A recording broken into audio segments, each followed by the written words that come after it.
Have you ever struggled with leaving a relationship in the past where it really belongs? In this video, I'm going to show you a virtual coaching session where I work with a client who struggled with this for 3 years. You're going to see the tools and techniques that I teach people so that they feel more confident and empowered to leave those relationships where they belong and move into the happy life that they know that they truly deserve. You've reached out to me 2 or 3 times over the last year and a half about this. And when you do, no, it's fine. But when you do reach out to me, it's usually when you're so fed up, you're so frustrated, you've gone back, and it's given you the same results each time. Obviously, we're hoping, because you keep going back, we're hoping that it's going to change. Yeah, basically. At this point, it's been 3 years. And it's just like, I've been thinking about this for a while now, and it's just, I don't know. I'm just like not, like I already know that the reason like is part of it is just like, obviously everything else in my life is super chaotic, and that's like the one constant thing.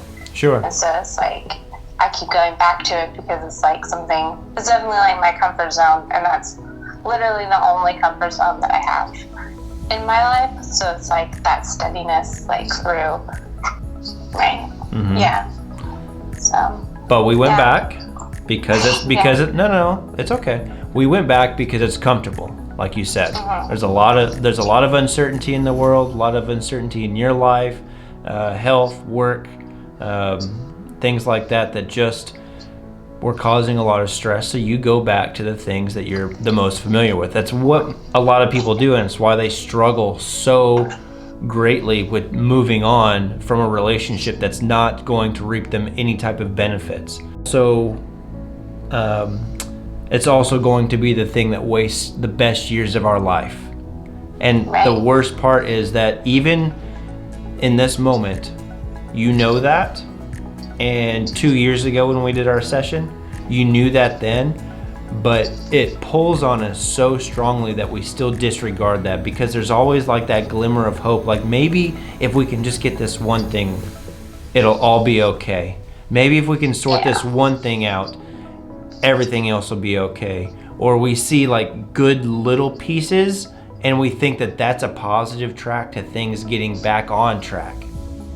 It feels like we're going forward, but it's really like where we should have been. You're going forward in time, but you're not going forward in your life.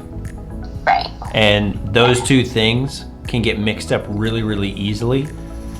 Like every time you wake up, it's a new day, and you think that, hey, this is a new situation, and it's not. Right. Yeah. So what you're saying is he definitely has some things that he's got to work on. He's got a couple of issues, couple life decisions that have to happen. I see this a lot, and we all experience this. Sometimes it's just not the right time to meet somebody, no matter how many boxes they check off for being qualified to being in our life. Sometimes the timing just isn't right.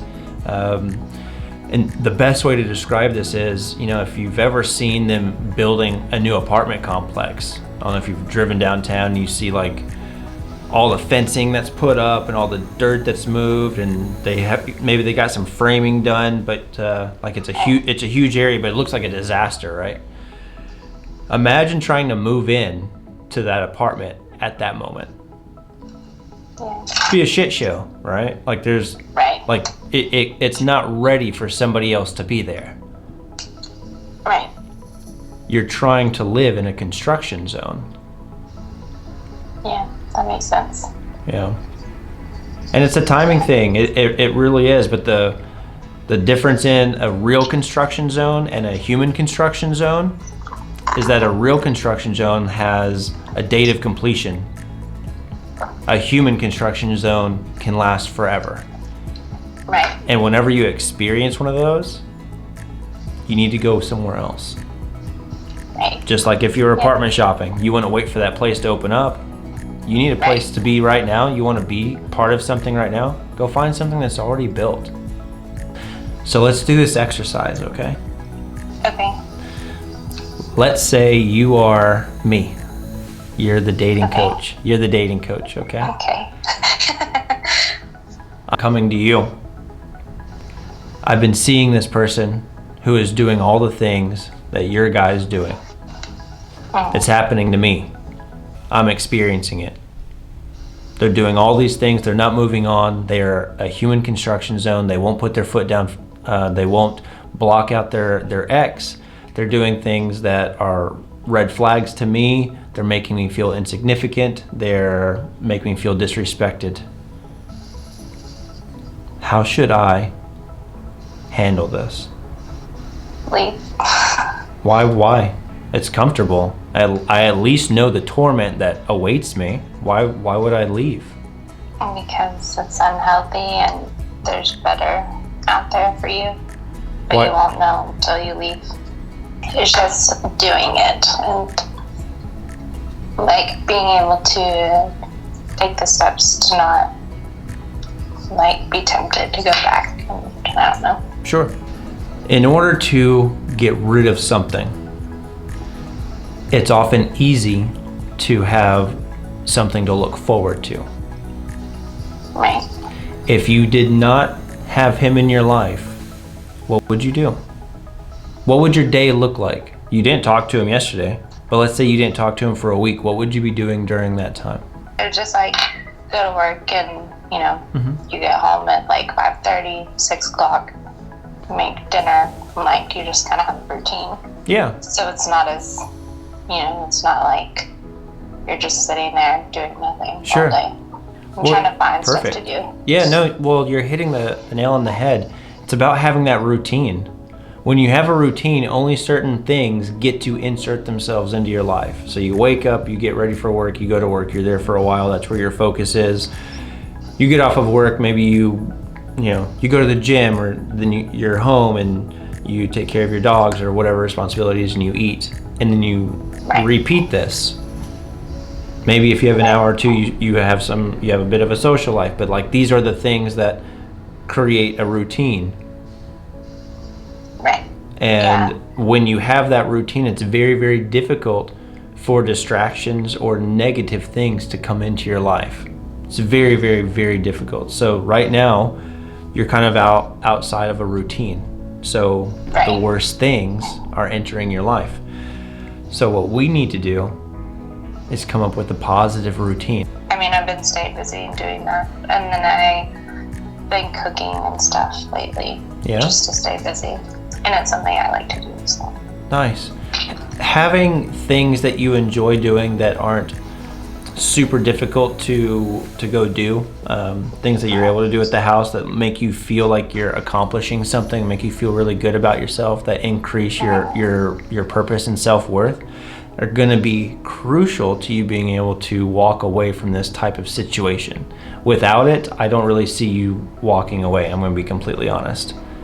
Right. Without supplementing that relationship with something of sustenance that truly feeds you, you're gonna starve and you're gonna go back to that relationship.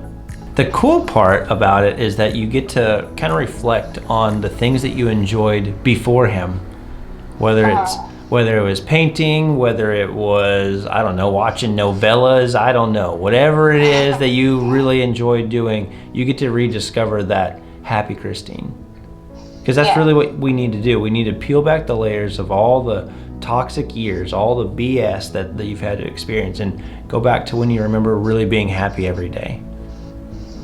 Yeah. Because that's who you really are. A long time ago. Yeah? It's okay. You know, when I went through my divorce, I had to rewind about 7 years to find the real me. But you got to find it, even if it takes you back to childhood. What was so great about that, and try to replicate it. The smallest little things, just finding the joy in small things. Be happy again. Right. And then you're the creator of your own happiness, and you don't need to rely on anybody for any forms of comfort. Right. How are you going to make the steps to back away so it's easier? Because if you do what I think you're thinking of, which is just ignoring the problem, It's not going to sort the problem out. It's still going to be there. I guess just talk to him and then end things, obviously. And then I guess block him. Forget this time. Actually block him. So usually when we block somebody, what type of emotion are we feeling at that time? I don't know. We're usually angry. Oh, I guess, yeah. Yeah, we're usually angry, frustrated. They've done something, they pissed us off. We're through. We're gonna block them.